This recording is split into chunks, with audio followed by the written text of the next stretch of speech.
سامعین ناظرین، infection control society آپ کی صحت کے لیے، آپ کی آگاہی کے لیے مضامین آپ کی سماعت کے لیے پیش کرتی ہے، جس سے معلومات حاصل کر کے آپ مسائل سے بچ سکتے ہیں۔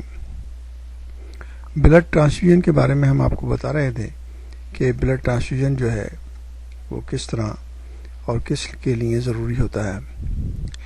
ان مضامین سے ہمارے ٹیکنیشین حضرات، پیرامیڈیکل اسٹاف اور مختلف لوگ جو میڈیکل کے شعبے سے وابستہ ہیں، جیسے نرسز ہیں یا مڈ وائفس ہیں، وہ بھی اس سے فائدہ اٹھا سکتے ہیں، کیونکہ مڈ وائف جو ہیں وہ خواتین کو ڈلیوری کے دوران ہیلپ کرتی ہیں، اور انہیں معلوم ہونا چاہیے کہ اگر بلیڈنگ بہت زیادہ ہو جائے تو اس کے لیے ضروری ہے کہ وہ بلڈ ٹرانسفیوژن کیا جانا ضروری ہوتا ہے، کیونکہ مریض کی جان بچانے کے لیے ضروری ہے کہ اس کو خون چڑھایا جائے۔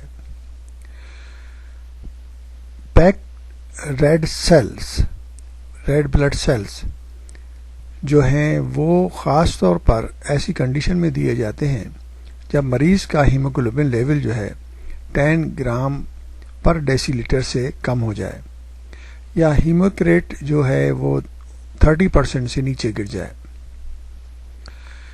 30% سے اگر نیچے گر جائے تو اس کنڈیشن میں ہم سمجھیں گے کہ ہیموگلوبن جو ہے وہ تقریباً 7 to 8 گرام پر ڈیسی لیٹر ہے، یعنی کہ جسم کا ہیموگلوبن پرسنٹیج جو ہے وہ بہت کافی کم ہو چکا ہے۔ ایسی کنڈیشن میں مریض کی سانس اکھڑ سکتی ہے، سانس اور چلنے پھرنے میں تکلیف ہو سکتی ہے۔ اگر وہ اس کو سرجیکل ایمرجنسی پیش آ گئی ہے تو اس کنڈیشن میں انتہائی ضروری ہو جاتا ہے کہ مریض کو پیک سیل دیے جائیں۔ پیک سیل ایک اور کنڈیشن میں بھی دیے جانے ضروری ہوتے ہیں جبکہ کارڈیو واسکولر ڈیزیز ہوں۔ اگر مریض کو دل کے کچھ امراض لاحق ہیں تو اس کے بلڈ سرکولیشن میں ہم زیادہ لوڈ نہیں دے سکتے۔ اس کنڈیشن میں اگر مریض کے خون کی کمی ہے تو پیک بلڈ سیلز یعنی کہ صرف ریڈ بلڈ سیل دیے جا سکتے ہیں۔ پوری دنیا میں دیکھا گیا ہے کہ ہر سال 85 million unit red blood cell کے مریضوں کو دیے جاتے ہیں۔ 85 million unit of red blood cell مریضوں کو ٹرانسفیوژن کیے جاتے ہیں۔